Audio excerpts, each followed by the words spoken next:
Hello friends, welcome back to my channel fun learning with Vanashree. तर आज आपण बघणार आहोत फर्स्ट स्टँडर्डची English worksheet.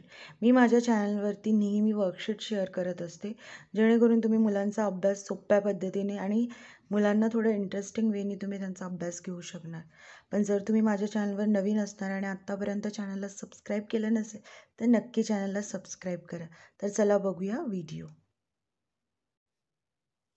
So first question आहे, join the words to make compound words. So इथे मुलांना काय करायचं आहे, एका बाजूला वर्ड्स दिलेले आहेत आणि दुसऱ्या बाजूला सुद्धा वर्ड्स आहे. So student has to join the words and to make a new words. And त्या वर्ड्सला आपण कंपाऊंड वर्ड्स असे म्हणतो, की दोन्ही बाजूला वर्ड्स दिलेले आहेत, त्यांना ते वर्ड्स जॉईन करून एक नवीन वर्ड तयार करायचं आहे. आता बघा इथे नो दिलेलं आहे. नो बरोबर कुठला वर्ड इथे जॉईन केल्यानंतर आपल्याला न्यू वर्ड फॉर्म होतं, तर नो बडी. सो मुलांना आपण त्यांना जॉईन करायला सांगू शकतो. मी इथे लिहून देते आहे नो बडी. ओके. नंतर आहे होम. होम नंतर बघा, होमला हे कुठला वर्ड आपण जॉईन करू शकतो, होम वर्क.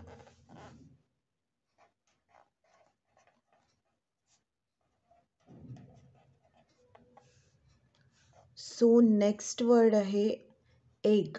एग नंतर एगला आपण शेल, एग शेल्स.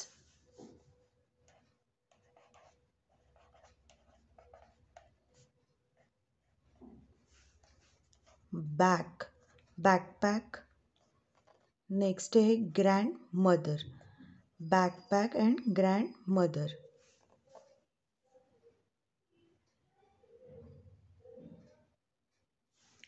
सो अशा पद्धतीने आपण मुलांना लिहायला सांगू शकतो.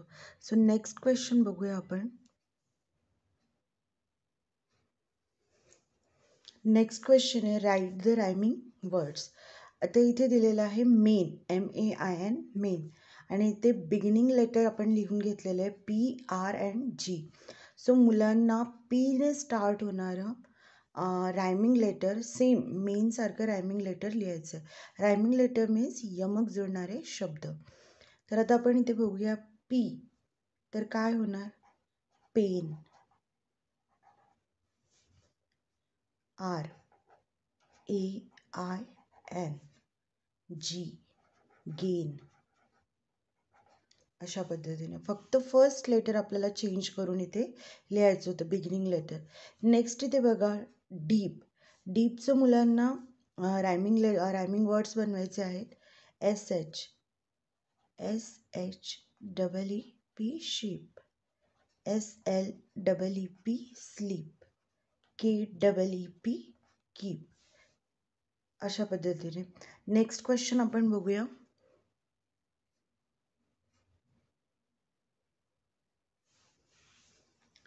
Complete the words, add ING. तर इथे वर्ड्स दिलेले आहेत. So we have to add ING with this words.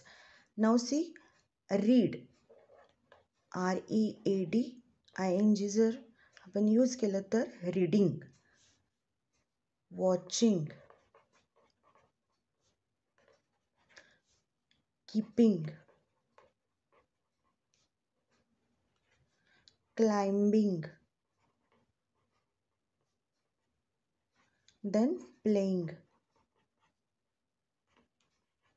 So मुलांना हे न्यू वर्ड्ससुद्धा भेटत आहेत आणि त्यांना इथे आपण सांगू शकतो की ING वर्ड्स, ING जेव्हा आपण यूज करतो तेव्हा आपण एखादी गोष्ट ॲक्शन होते हे आपण त्यांना सांगू शकतो. जसे reading, watching, keeping, climbing, playing. तर आपण इथे त्यांना ग्रामरसुद्धा शिकवत आहोत. नेक्स्ट आपण बघूया, कलर द ॲन वर्ड्स. मुलांना ॲन हा वर्ड म्हणजे जिथे ॲन आहे तिथे ते कलर करायचं आहे. So I don't have a colour now, so I will just circle that word which has a an. ठीक आहे, मी अशा वर्डला सर्कल करेल ज्याच्यामध्ये ॲन आहे, कारण माझ्याकडे कलर नाही आहे. सो आता आपण इथे बघा कॅन. सो आपण याला काय करूया, AN आहे म्हणून याला आपण सर्कल केलेलं आहे. इथे पण आहे, इथे पण आपण सर्कल करूया. हे इथे पण सर्कल करूया. तुम्ही सेम क्वेश्चन मुलांना ऑड वन आउट म्हणून पण देऊ शकता. जसं मुलांना ऑड वन आउटमध्ये हे सेम आहेत, फक्त इथे काय नाही आहे, पेट आहे, म्हणजे हा ऑड आहे म्हणून याला मुलं सर्कल करू शकता. तुम्ही थोडं डिफरंटली याला चेंज करून सुद्धा देऊ शकता. नेक्स्ट आहे colour the ad words.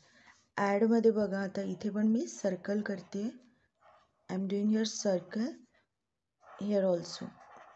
Dad, mad, again dad. Okay, so hug हे काय डिफरंट वर्ड आहे. नेक्स्ट आहे colour the am words. Yam, ham and jam. जर मुलांचं फोनिक्स वीक असेल तर तुम्ही असे वर्ड्सची प्रॅक्टिस जास्तीत जास्त तुम्ही घेऊ शकता. आणि जर तुम्ही अशा वर्ड्सची प्रॅक्टिस जर तुम्ही वाढवली मुलांच्या अभ्यासामध्ये तर डेफिनेटली त्यांचं रीडिंग नक्की सुधारणार आहे. तर मित्रांनो, ही होती छोटीशी वर्कशीट. जर तुम्हाला आवडली असेल आणि तुम्ही पहिल्यांदा माझ्या चॅनलवर आला असेल तर नक्की व्हिडिओला लाईक करा, शेअर करा आणि सबस्क्राईब केल्याशिवाय जाऊ नका. Thank you for watching.